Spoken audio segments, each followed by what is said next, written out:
Ikaw ba talaga yan? Ano mo to? Asawa mo siya? Ikaw ang sumanib sa kanya. Bigyan mo ko ng patutuon na siya ang asawa mo.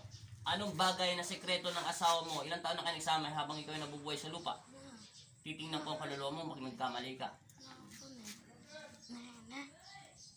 Anong sekreto ng asawa mo para mapatunayan ko na ikaw yon? Anong bagay na ipasasabihin mo sa kanya? Sabihin mo sa akin.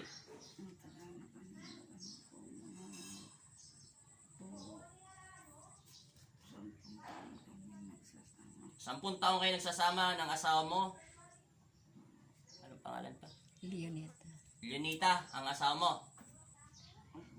10 taon. Tapos sa 10 taon, anong bagay na ikaw lang ang nakakaalam at siya rin ang nakakaalam? May anak ka ba? Wala. Anong anak mo? Panganay? Babae? Lalaki? Anong kayo ipapahiwatig mo sa asawa mo? Huwag kang malikot para hindi ka masaktan. Ano? Anong sasabihin ko? Sabihin mo. Bakit ka pumasok kanina at tinakausap kita, ayaw mo magsalita? Ngayon tinawag ka ulit ng Panginoon para binibigyan ka ng pahintulot ni Jesucristo, ng ating Panginoong Jesucristo rin. Naintindihan mo? Magsalita ka na at binibigyan ka ng panahon ng Panginoon. Anong sasabihin mo sa taong ito? Ano?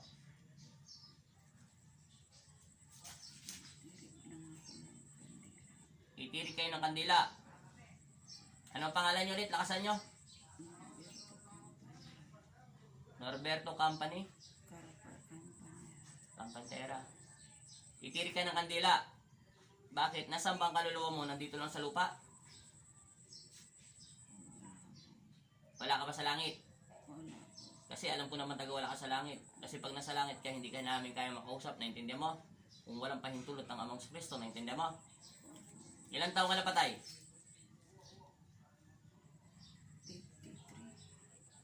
53 ka lang namatay? Ilang taong ka na rito sa lupa? Hindi mo na matandaan. Sige. Tatay Norberto, mayroon ba nakapasok sa loob ng kaluluwa ng asawa mo, liban lang sa'yo? Ilan sila dyan sa loob ng katawan mo? Kung tingnan mo maigi. May nananakit ba sa asawa mo? Bibigyan kita ng pahintulot upang makita mo. Buksan ang iyong mga mata at papasukin ang espiritual ng Panginoong Kristo upang makita. Pasintabi lang po Panginoong Jesus at Amang Nazareno. Amen. Tingnan mo yung loob ng katawan niya. Meron ba nananakit sa loob ng katawan ng asawa mo? O wala? Ikaw lang? Eh bet sumasakit ang ulo niya at saka batok niya at gabi-gabi hindi daw siya nakakatulog. Ano? Sabihin mo. Masasaktan ba kita? Wala ka pa sa langit. May sakit na ba ang asawa mo? Eh bet hindi daw siya nakakatulog. Binabagabag mo ba ang kanyang kaluluwa? Ha? Tinatanong kita, binabagabag mo ba yung kaluluwa ng asawa mo? Hindi ka tatawagin ng Diyos kung hindi mo siya binabagabag. Huwag mo ka na magsinungaling. Naintindihan mo? Naintindihan mo sinasabi ko? Ikaw lang pumapasa sa asawa mo. Bakit? Gusto mo lang magpatirik ng kadila? Tanggalin mo muna yung nilagay mo ng sakit sa kanya. Tanggalin mo muna yung sakit niya. Simula sa ulo niya. Gamitin mo yung kamay mo yan at pagbibigyan kita. Tanggalin mo. Kunin mo. Tanggalin mo sa batok. Lahat. Ubusin mo. Linisin mo muna yung kaluluwa ng asawa mo. At yung katawan lupa niya. Itaban mo. May asawa na ba to? Ubusin mo 2 kamay. Binigyan ka ng pahintulot ng Panginoon, linisin mo.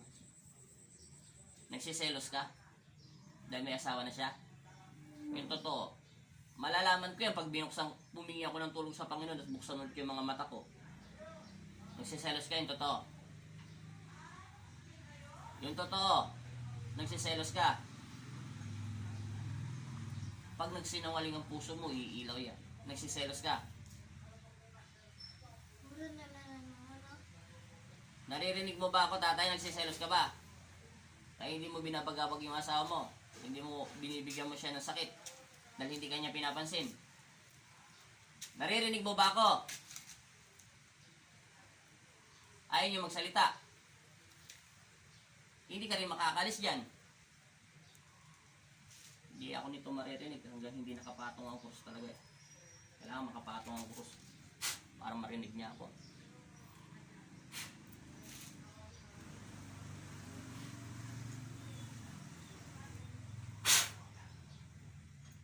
Linisin niyo tayo.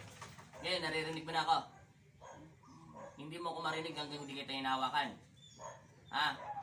No, sige, tanggalin mo. Lahat ang mga nararamdaman niya sakit. Tanggalin mo na. Simula likuran. Hindi nga pala niyo ako maririnig hanggang hindi ko pala kayo nahawakan. Pasensya na kayo. Sorry kasi darasal ako sa taas eh.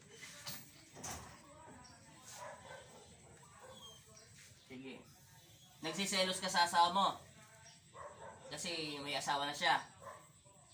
May dahilan ng Panginoon, no? Diba? Nag-amin na siya, nagsiselos siya.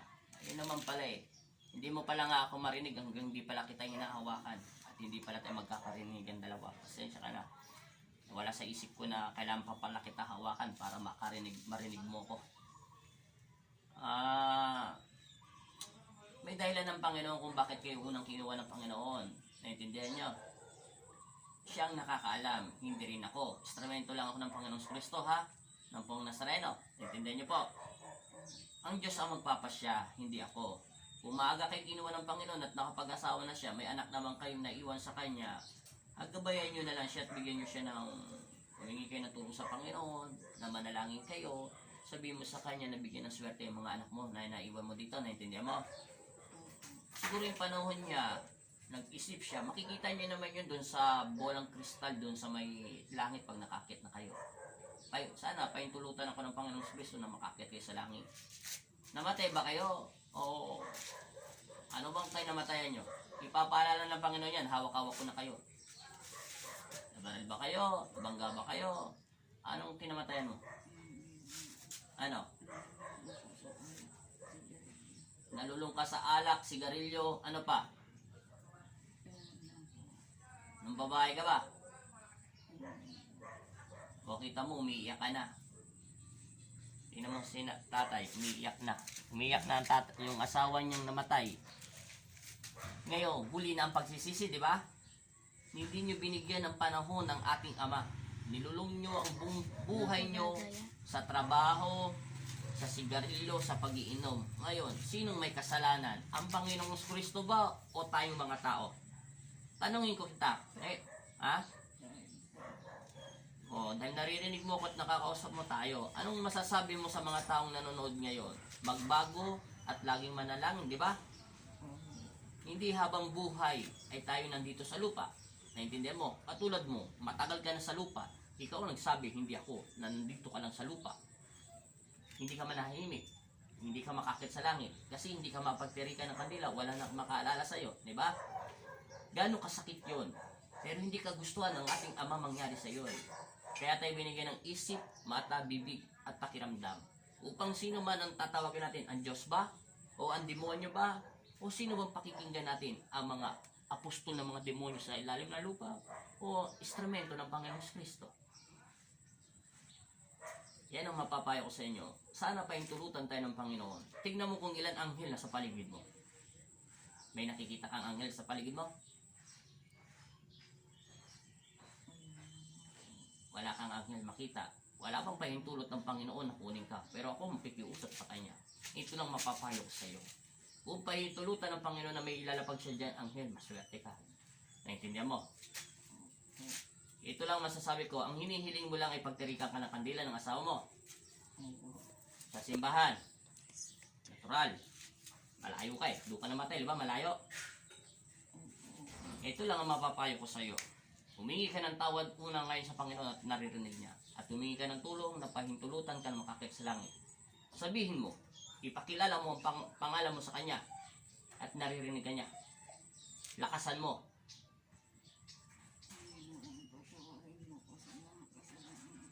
Sabihin mo ang kasalanan mo na alala mo at binibigyan ka ng pahintulot ng Panginoon ng nagawa mong kasalanan.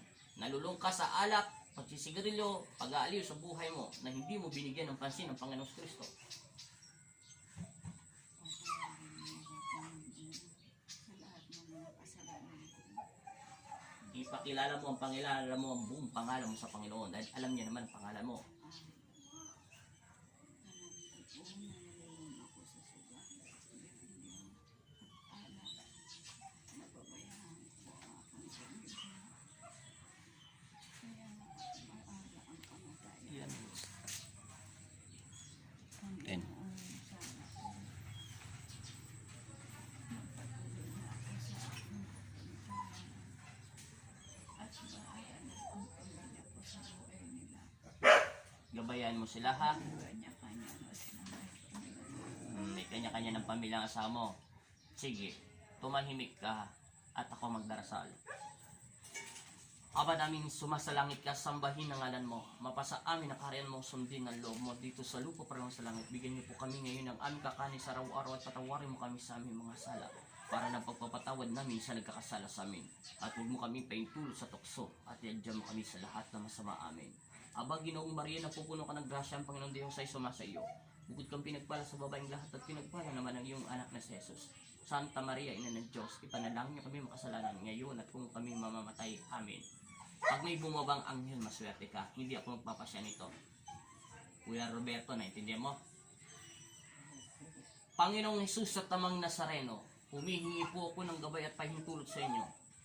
Ako ang nakikiusap bilang instrumento nyo dito sa lupa, sa bansang Pampanga. Kung pahintulutan nyo, nabagabag niya ang aking puso.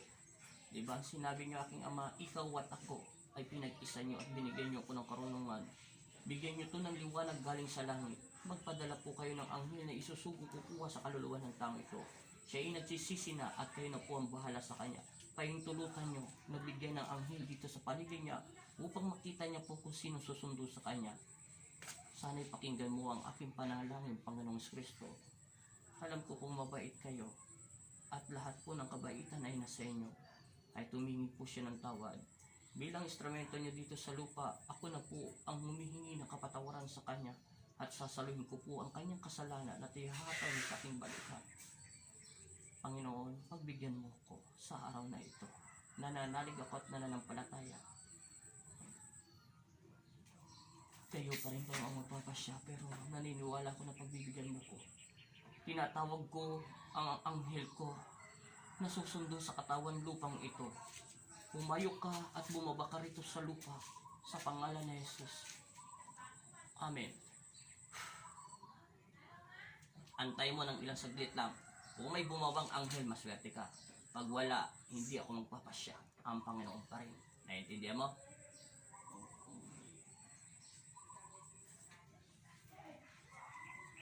Ayan na sila. Ilan ang anghel sa paligid mo? Isa lang po. Babae, lalaki. Yung babae o lalaki. Basta nakaputi. Nakaputi siya. Anong hawak niya? Sa kanang kamay niya o kaliwang kamay niya? Makikita mo yon. Wala akong nakikita po. Basta't nakaputi. Opo. May pakpak siya. Meron po. Hindi mo alam kung babae lalaki. Hindi. Malalaman mo yun doon sa kasuotan niya. Kung diretso, ang damit niya. Diretso po. Isa siyang babae. Naintindihan mo? Pasalamat ka, pinagbigyan ka ng Panginoon. Yun lang mapapayo ko sa iyo. Alisin mo ang lahat ng galit at sa puso't isipan ng asawa mo at linisin mo to bago mo iangat ang kamay mo. Nagkakaintindihan tayo? Bibitawan ko ang krus pero hindi mo na ako maririnig. Naintindihan mo? Iangat mo itong kalawang kamay mo. Itodo mo angat. Umiayos ka ng tayo. Pag binitawan ko to, umangat ka, sasabay ka sa anghel. Naintindihan mo? Kumanda ka. Sa ngalan ng Ama at ng Anak at Espiritu Santo. Panginoong Hesus sa tamang Nazareno, binabasbasan ko ang taong nito at sumalangit nawa ang kanyang kaluluwa na si Roberto Apelido. Paano yun? Sa ngalan ng Ama, isasabay mo ito ang ngata. Sa ngalan ng Ama, ng Anak at Espiritu Santo, tinatawag ko ang anghel na isinugo ng Panginoong Kristo. Kunin mo na siya at tumayo ka sa pangalan ni Jesus magpakailanman. Amen. luwalhati sa Ama at Espiritu Santo. Amen. Binabasbasan kita sa pangalan ni Jesus. Amen. Umakit ka na.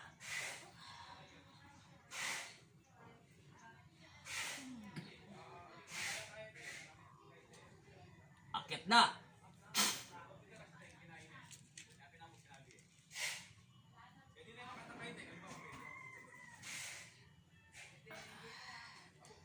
Sa ngalan ng Ama, ng Anak at Espiritu Santo, tinatawag ko mismo ang kaluluwa nito sa pangalan sa amin. Gising, te. Punasan mo mukha mo. Tumutulong na sa panyo. Pati ang mata nyo. Ba't umiiyak kayo? Gagaya. Sino nakita mo? Sino nakita mo? Babae na maliliit. Babaeng maliliit. Cute.